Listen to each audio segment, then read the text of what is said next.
Thanks for standing by and welcome to the PainChek Investor Webinar and Q&A following the company's quarterly update announced yesterday. All participants are in a listen-only mode. There will be a presentation lasting for approximately 20 to 25 minutes, followed by the Q&A.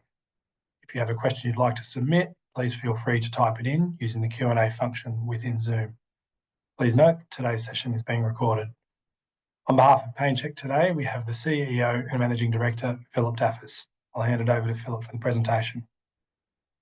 Thank you, Matt, and thank you to everyone for attending today. And I hope you had a chance to read the quarterly yesterday and the PowerPoint we submitted this morning, which I'm going to cover right now.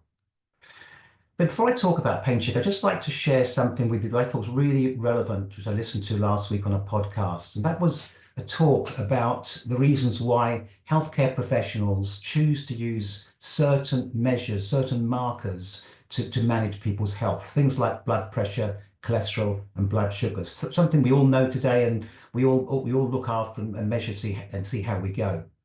Well, one of the key reasons is that, probably the key reason, is that there are really well-designed and well-developed drugs and therapies to manage these vital signs which indicate health.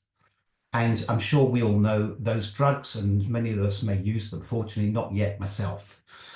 But then I thought, what about pain? And you think about pain, it's the complete opposite. With pain, there are multiple treatments, and those treatments vary right away from simple things like, obviously, massage treats pain, heat packs treat pain, OTC drugs like Panadol and Nurofen treat pain, right through to opioids. They all treat pain. But the commonality is that there's no objective measure or no marker that actually validates the performance of these different products and treatments. Just a subjective, how's your pain, 1 to 10. So what we're doing at PainChek, we're filling that gap. We're filling that gap with an objective marker, objective measures. And first of all, we're doing it for the non-verbal group, which we're going to talk about mostly today. But also we're learning as we progress more and more that a lot of what we're learning is actually transferable into the verbal population. And we believe that will be our long-term future. On top of that, we're also showing evidence of how treatment really works and how treatment does or doesn't work in these core populations right now. And we're working more and more close with pharma and pharmaceutical groups to actually help differentiate their products, the good ones, to the not so good. So it's a really strong future for the business. So let's talk about the problem we're addressing right now. That is the problem in people who can't verbalize or people can't communicate effectively. So in terms of the problem, it's pretty significant. It's millions of people globally suffer from these conditions such as dementia and cognitive impairment. Traditional tools, as we know, we've covered many times, rely on observation, which provides inconsistent and inaccurate results. This results in two things. One, it results in undertreated pain, which causes distress and reduced quality of life. And the lack of standardization in the assessment helps contribute to the misdiagnosis and suboptimal pain management, which is seen in aged care, home care, and hospitals. And finally, today in healthcare, there are time constraints, there are limitations in staff in all environments, and therefore the need for a better, reliable tool to do consistent and accurate pain assessments becomes more and more critical. The size of the need is significant. I've covered this before, but it's really important. There's more than 57 million people with dementia, growing to 150 million by 2050 with no cure in sight. People with dementia triangulate between home care, hospitals, and aged care. And in hospitals now, more than 30% of beds are often occupied by people suffering with dementia. And of course, the infant market we know is significantly large. Up to the age of 3 years old, pre-verbal children exist. And that's 400 million on an annual basis. So these are large opportunities for the business. We've got 2 products out in the market. The PainChek Adult Hub's been out there for a few years now, and the infant was just launched this quarter, or this last quarter. So infant is out now, they're on the market. And for both products, there's 2 segments. There's the healthcare professional segment and there's the home care segment. And if you look at it, we've got the B2B business opportunity and the B2C. But I like to think about locations, and if you think about locations rather than just markets, what are the locations that these products could be used? And it's very, very broad. It could be from healthcare professionals, be in aged care, geriatric wards in hospitals, home care as home care exists and increases, right through to consumer land, mums and dads, personal home carers and visiting healthcare professionals. So these products we're developing are very easy to use, very good performance, and useful in multiple locations across the world. This is a look of the PainChek adult app, and this is a regulatory cleared product. It's a digital medical device, and it comes in the form of a mobile app. And it uses AI to assess the pain for people who can't reliably verbalize. It's a very simple process to use the product. It comes both in iOS and Android. And what happens is there's 6 steps to the process. The first step uses the camera and the AI technology to assess the facial features that indicate pain. And these are microfacial features, and we document them automatically after a 3-second analysis of the face. We then guide the carer through 5 other domains, looking at voice, movement, behavior, activity in the body, and it provides an overall pain score and a pain severity rating: no pain, mild, moderate, or severe. It also provides, and this is what's becoming more and more important, is a pain profile of the resident. We get a 42-point pain profile of the resident that drives the carer to think about what the carer burden needs and what the risk of things like falls and hospitalizations are. So it's more than just a pain assessment tool, it's actually a real aid to the carer to help predict risks going forwards. And we provide all that data at our back end through pain trends and directly into the medical records. If you take a look at how that looks, this is a sort of a snapshot of our analytics. So we provide all our clients in aged care and hospitals and home care pain trends, so they can see how they're effectively managing pain. As I said before, reducing the risk, reducing the need for carer burden, reducing the risk of falls, and reducing the risk of hospitalizations. These reports are really important for aged care and hospitals. They can show that they're managing pain properly. It's important for their benchmarking and also for their validation of what they're doing with their residents. And we provide this data on a regular basis to all our clients, which is actually as important as the actual app itself, because this deals with their accreditation requirements. So talk a bit about now the adult product and the adult global market. We break it into 2 areas. Initially, we break it into the long-term care sector and we break into the home care sector. As you can see, the long-term care sector is where we've started. We've penetrated the Australian market very well, the UK market. We're in Canada and New Zealand as well. And we're getting ready to go into the US market, which is 10 times the size of the Australian market. In the long term, said before, we see the home care market being the most significant one, as more and more people want care in the home, as governments fund home care provisions. And we could see that being 10 times the size of the aged care market. So we're actually selling 95% into aged care or long-term care, but we've now started the journey already into the home care sector. I want to go straight to FDA, because I know this is on everyone's minds. What's happening? How's it going? Well, as you know, we submitted our FDA study results back in November last year, end of November. We got a response from the FDA right at the end of February with a series of questions. So it's a very rapid response. Often it can take 150 days to get a response. We've got one within 60 days. We've since, from their response, we've actually replied back to them, addressing their questions or answering their questions.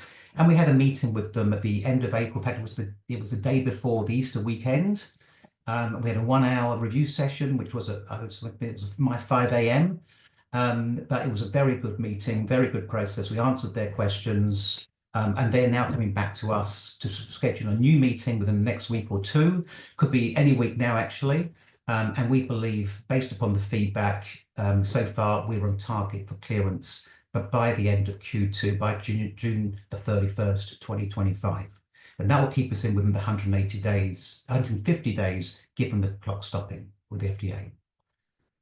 Point about this is that we will be the only regulatory cleared product in the US market. It's 100 million USD. Actually, it's about 150 million Australian. I need to correct the previous slide for the US alone. And once we have it for long-term care or aged care in the US, Then we'll be submitting an application eventually for home care sector and infants. And for the home care sector, we believe we can use the 510K route, which is a much faster route. So we're on target to be in the United States, third quarter this calendar year. And we're already well positioned, as you'll see, with partners in the marketplace. So let me go back to the three pillars of our business. On the left-hand side is the US FDA, which I've covered in the previous slide. In terms of our core business in Australia, New Zealand, and UK, we're now at 101,000 global licenses, around close to 5 million ARR, which is 12% growth on previous year. We're now about 71,000 licenses implemented, which again is a 17% increase on the prior year. We're also still seeing very, very strong retention rates. And as I mentioned, that 50% of our existing clients have now been with us more than 3 years. So showing we're well embedded into our customers' journey. On the right-hand side, the infant products, which I'll cover in a bit more detail later, but very pleased to say it's now commercially available in Australia on the App Store. It's a soft launch. We're still validating various things. We're still testing the product with consumers. And we're looking to go more broad in Q2 this quarter this year and broaden both our direct-to-consumer partners and also our communications and marketing for a broader market push in this quarter. So let's just touch base on our Australian business. As I said before, we've very well penetrated. We're aged care's most popular digital clinical tool, more than 30% market share, 60,000 plus beds across 700 plus aged care facilities. And as I just mentioned, those clients you look on the right-hand side, top right, they've been with us for 3 years or more. They're significant clients. Those 12 clients alone cover 25,000 or 60,000 beds, and we're well embedded in them, and it's continuing to grow. The other key thing for us this last quarter, we've completed an integration agreement with AlayaCare. AlayaCare are the largest providers of care management system software into the home care sector. In Australia, they dominate the market there. We've done an integration there, and that leads us to a 200,000 license market in the home care sector. So when you look at our opportunity in Australia now, it's not 200,000 beds only in aged care. It's also 200,000 licenses in home care. Takes us to our opportunity now to 400,000 licenses across those two sectors. We now move to the UK, similar sort of footprint. UK obviously is a bigger market, it's double the size, but they have much smaller aged care homes. An average home is about 34 beds in the UK. So they've got about 1,000 care homes covered, about 39,000 beds. And I know there was a big discussion about implementation. We've had a strong implementation the last six to 9 months. We actually got to 24,000 implemented beds of those 39,000, 80% growth, which shows that we're actually implementing very well. The other thing I'm pleased to say is that I know people ask about this regularly. The Edinburgh Royal Infirmary Hospital trial with InterSystems that now has commenced. There were some delays and issues with staffing, but it's commenced, and that gives us, if that's successful, gives us access to potentially the whole of Scotland, which is using InterSystems and TrackCare as their CMS tool. So very important start and very important hospital opportunity for us in the business. If you read the quarterly report in more detail, you'll see we're doing hospital work in many other areas. And we just had a very nice publication from the hospital group in London showing the effective use for PainChek in hospitals for people who live with dementia. And that's a big marketing tool we're using to expand our presence in the UK. Just want to touch on Canada. We talked about Canada. Yes, we have sold into Canada. We are in Canada. We've done this all remotely, or 90% remotely. So we've got now 1,000 licenses under contract. They're all 2-year terms. These are the clients. Sherwood is one client. St Michael's Healthcare Group is the other. They were the first 2, and we've now got a few others that come along since. We do have a conference which one of my team is going to this month, next week actually, where the client, Sherwood Care and St Michael's, are presenting at the major aged care conference in Edmonton, where they're presenting on their results using PainChek and the positive progress with their client base. All these clients use point-click care, so therefore we're fully integrated with them, and that's part of our strategy for the North American market. Just moving forwards, so we always report this utility. Utility shows that our customers are using the product and they like the use of it. We've hit the 10 million pain assessment mark now. It's just phenomenal, and actually that is across now more than 150,000 residents since we started. So it's doubled again in 12 months, and more than 16,000 carers have been trained to actually use the product. So PainChek is established. It's established. It's used significantly. It's a common terminology across aged care in multiple markets. In terms of growth opportunities, one thing we do have a qualified pipeline measure. The qualified pipeline means clients who have gone through trials, clients who've seen contracts, when we're negotiating contracts, and that pipeline is increasing, partially due to all the positive results and outcomes we're seeing in different places. If you look at this chart, basically we've got 101,000 beds contracted, of which 71,000 are implemented, and close to 30,000 to be implemented, or 29,000 to be implemented. We've also got 40,000 licenses we're negotiating right now, which are a qualified pipeline. Put those all together, that takes us, just with our existing pipeline, just existing markets, to close to 150,000 beds and close to 7 million ARR rapidly. So good pipeline, and we're looking to have a very, very strong quarter this quarter. So let me just summarize the global position for the company. So yes, established in Australia and New Zealand, both with sales and integration partners, established in the UK, again with sales and integration partners. We've got a presence now, we've got a good presence, good relationship, so an alignment with point-click care, which I'll talk to in a minute, to help us go straight to the market. And as I said before, we are projecting regulatory clearance, that should say June 2025, not May, I haven't updated that, by June 2025, post the FDA work we've just done. On top of that, we're in Canada. As I showed, we've got a growing pipeline in Canada, and we've got sales and established there.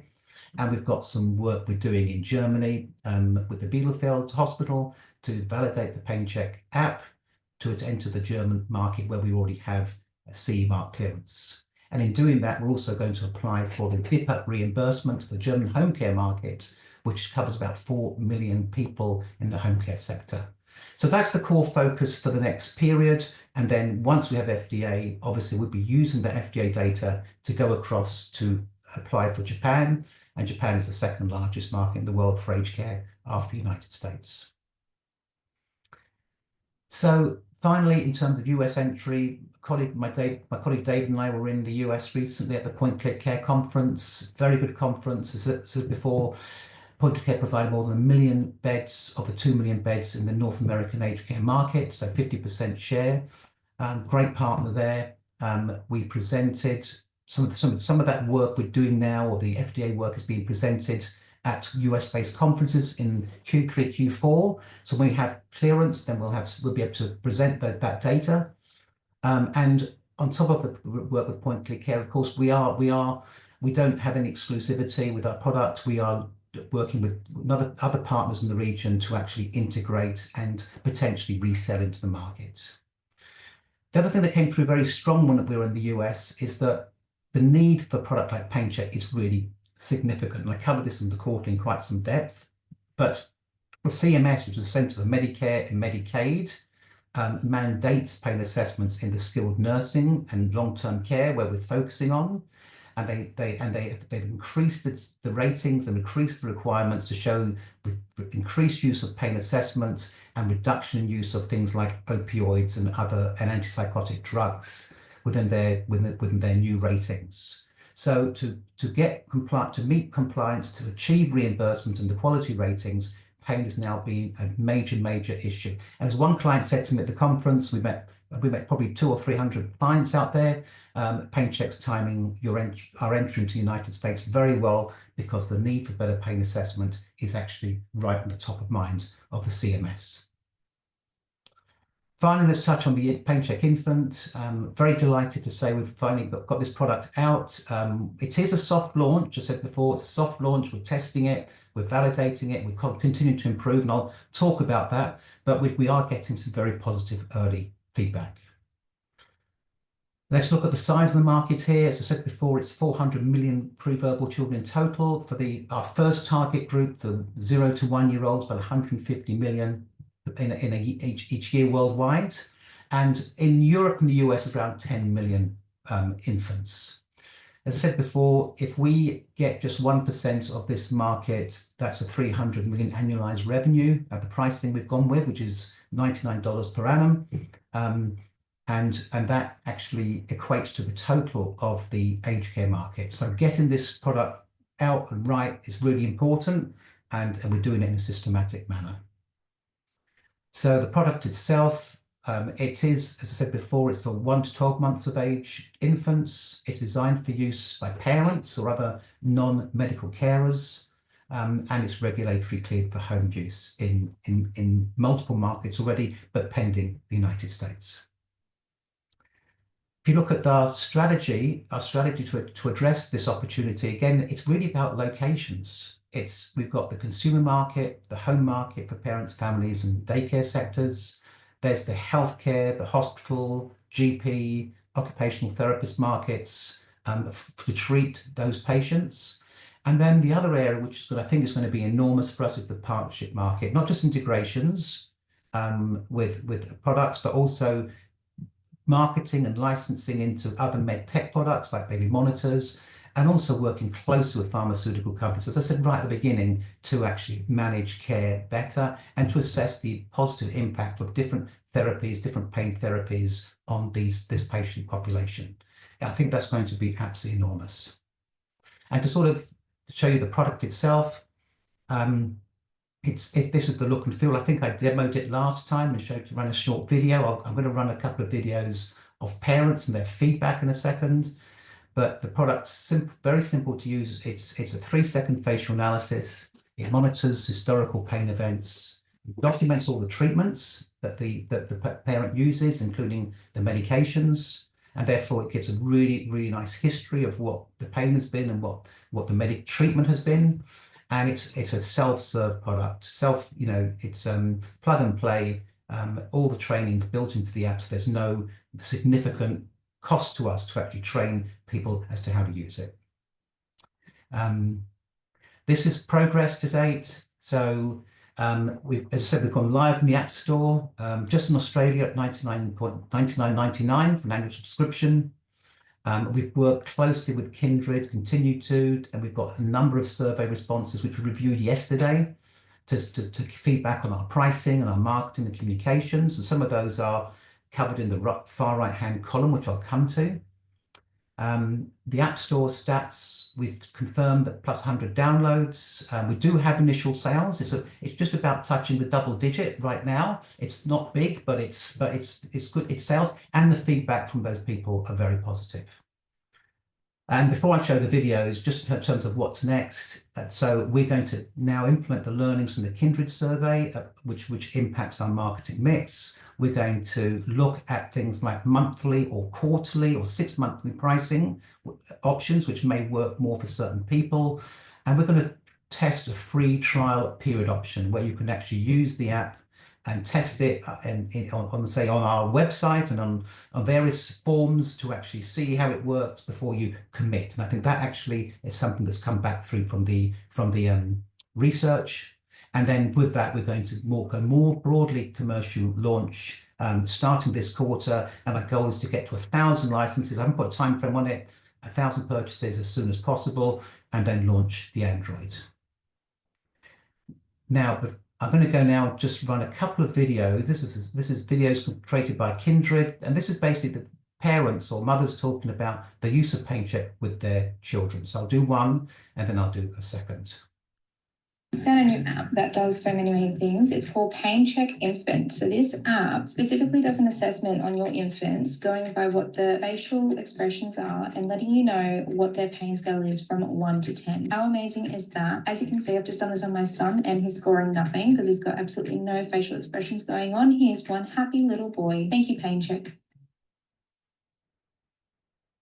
Are you always second guessing yourself when it comes to your baby and their needs? It's heartbreaking when your baby's unsettled and you're not quite sure how to help them. Babies can't tell us what's wrong, so most of the time we're left wondering, are they hungry, are they in pain, or are they just tired? PainChek Infant uses OWL to scan your baby's face and assess their pain, all from your phone. It helps take the guesswork out of those tough moments. It gives you a pain score between 1 and 6 and helps you know if your baby needs comfort, help, or maybe even a trip to the doctors. PainChek Infant has given me so much more confidence in responding to my baby's needs, especially when nothing else seems to settle her. It's so reassuring to have something else to back you up in those moments of doubt. Download the PainChek Infant app today on iOS, and you can learn more about it at painchekinfant.com.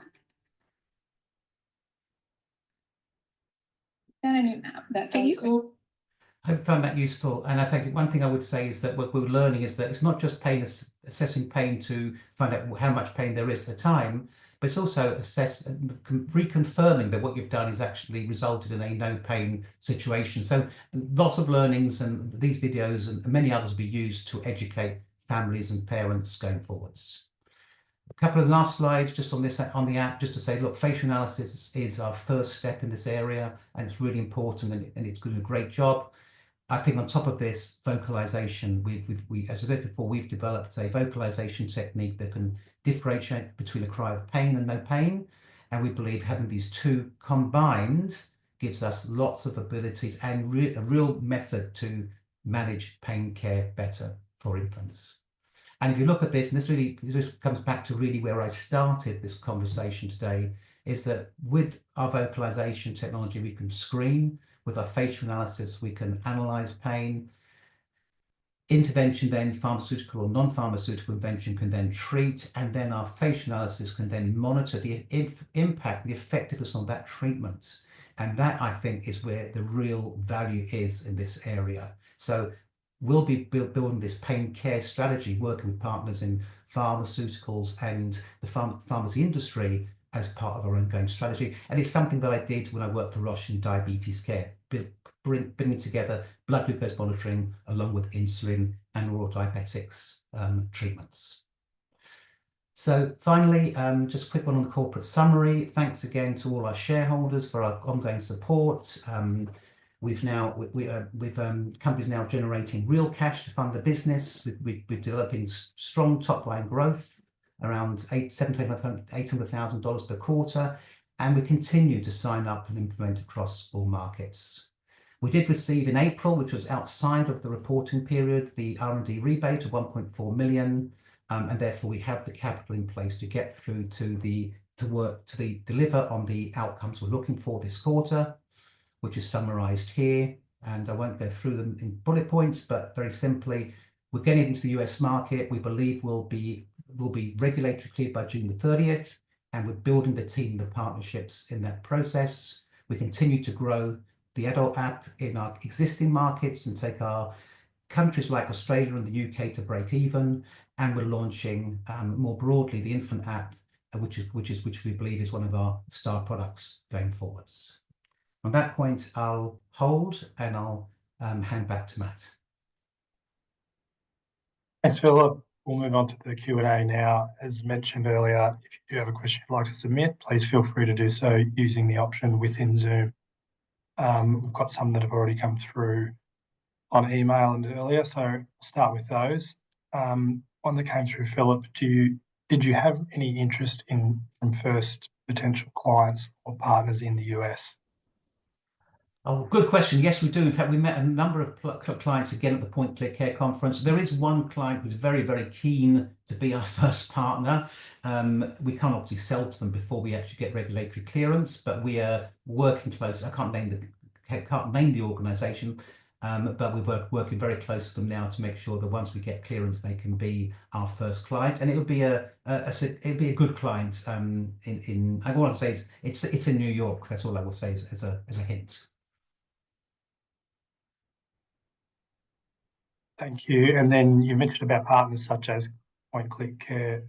Is there any others likely to come in for the US to help with deployment?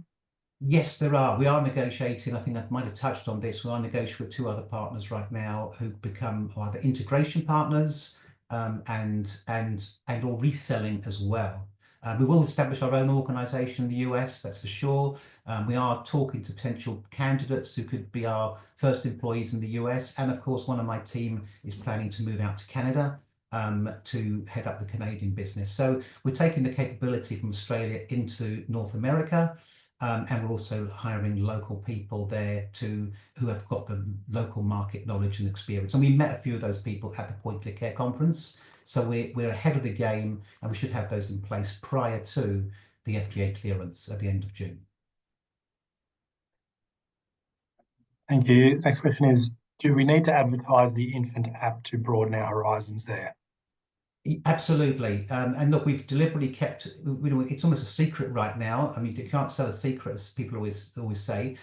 We've kept it low level now while we refine the marketing mix, we refine the pricing, the free of charge trial periods, those things. And once we've got those all in place and we're comfortable, then we'll be marketing much more broadly, both through social media and also through advertising platforms. And we've got those in place to go.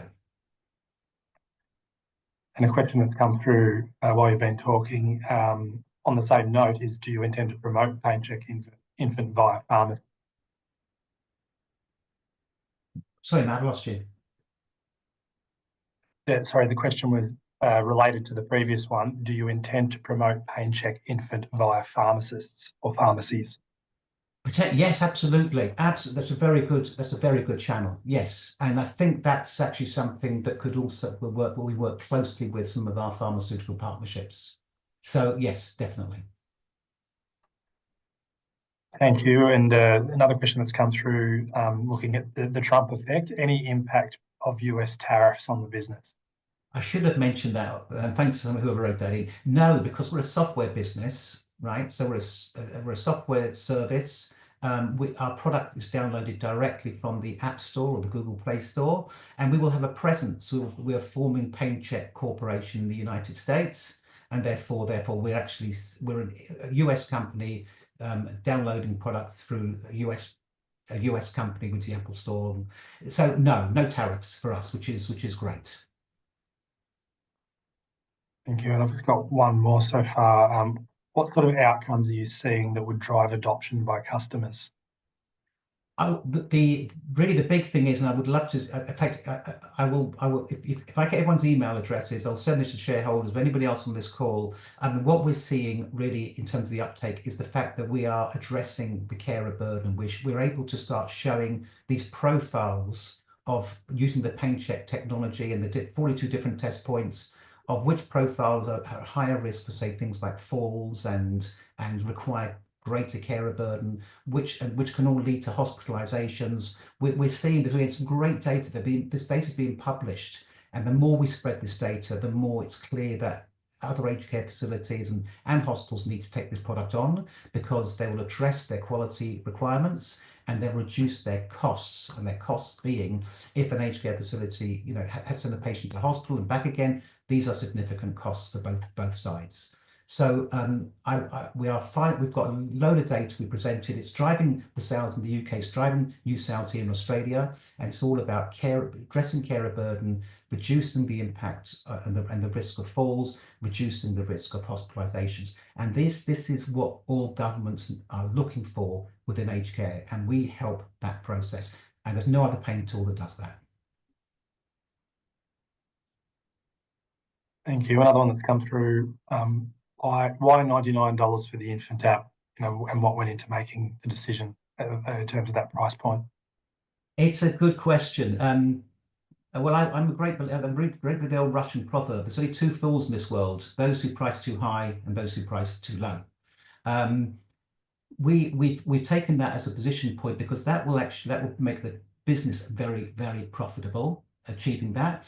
And look, I would say right now our goal would be it's more like the Steve Jobs and the Apple approach was: start with your pricing and maintain the pricing, but continue to improve the product. So we'll bring in vocalizations, we'll bring in other elements of it, you know, we'll make it more, we'll bring in other aspects that bring value, but let's start at the right price point. And we believe you, and we looked at other medical devices. Some of them charge $200 for things like an app that does things like pulse oximetry and other vital sign measures. Some go down to $50, you know. So we positioned it where we believe is the right point for the technology right now, but also a point where we can increase the price when we bring in other things like vocalization and other AI technologies. So it's I think a comfortable price, and I'd rather take, I'll be honest here, I'd rather take a skimming strategy right now than try to drop the price dramatically and try to penetrate, because until you know the value, you don't know what the real price is, and we're still in that process right now. Thank you. The next question is, what is the progress on the vocalization feature? Yeah, look, it's there's so much going on. We're actually in the validation phase. We've seen very good results in the validation phase with more than 90% sensitivity and specificity. We've now got to actually run a trial, you know, validate it in the right number of patients, or right number of children, obviously, and then publish and then apply for clearance. So we're sort of, I would say, we've done the tech. We've now got to do all the validation work and all the regulatory work that goes along with it. I would say probably late this year, early next year, having availability. But I think, having said that, we should have the toddlers version, for the 1 to 3 year olds. We could have that out much sooner. So therefore, the offer, we could go to the client where there's not just the PainChek infant for 1 month to 12 months, but for right through to 3 years, and that's actually much further down the road. And we've validated the latest version of the toddler app. So yeah, I think the toddler will come first, and the vocalization will follow not long afterwards. Thank you. The next question is, how proprietary is the technology, and what is the impact, if any, from LLMs, which I think might be with regard to AI? LLMs. Well, in terms of the technology, obviously we do have patents, and the patent in the US, patent in Europe, patents in UK, Japan as well, for our technology. And the patent actually is on the process. Our patent is about using our technology and using the facial assessment and other measures to assess pain, from which drugs are administered and from which you can then reassess. So it's not about just the tech, it's about actually the process of assessing, treating, and then reassessing. So this is exactly why we're going down this pain care route, because we have the patent. So people could potentially try and copy the tech, but they couldn't actually without infringing our patent, they couldn't use it for reassessing the actual value and the treatment of the drug. And that's where we believe all the value is, because that's what's important. Test assessment's very important, but the monitoring of the impact is the key. And that's where our patent is at its strongest. Thank you. Another question is, do you have any plans to join hands with a pharma company such as a GSK? We talk to a number of pharmaceutical companies, and you know, they show for exactly that reason. They show strong interest because we're the only pain assessment technology that actually assesses the impact of their drugs. And I go back to my Roche days. I spent years, was it 7 years with Roche in the diabetes business, and at Roche we built the diagnostics, and then we partnered with Eli Lilly, we partnered with Novo Nordisk, you know, all the insulin companies, to actually pull together a diabetes care package. So you could assess, you could diagnose, you could treat, and you could monitor. And so people like GSK and other companies in the pain assessment area, they would be ideal partners for us. And we have spoken to them, absolutely, and we have spoken a number of them. And we will continue to, especially now we've got the infant app out there. So I think the infant app is where they go, wow, this is a true OTC home care product that parents can assess, manage, and treat in their home environment. And that's what they're all focusing on. And that's actually what governments want. They want families to take care of their families and manage their own care. It's important because healthcare systems can't afford it anymore.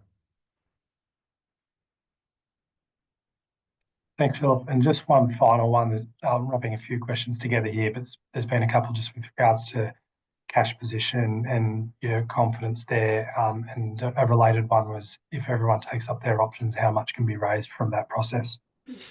Yes, look, we obviously we thank our shareholders for supporting us all this way through. We've got to, I think, a very, very important point. When we get FDA clearance, then I think that will make a significant shift in terms of the valuation of the business, I believe, to be happen.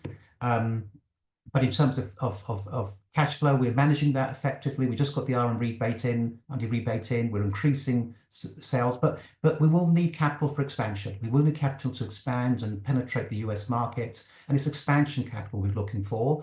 And yes, if we get to that point, we know there's a number of shareholders have got options. If they take up the options, then we may not need to raise more capital. We could actually use those options to actually enter into the United States market. So our goal is to get FDA clearance with our existing capital, get a presence in the US market with our existing capital, and then with that, then we'll look at the options as to how we raise that growth capital or that market entry capital, so we can really maximize our opportunity in the United States and of course in mainland Europe as well. Thanks, Philip. That's all the questions. I'll just hand it back to you to provide a closing comment.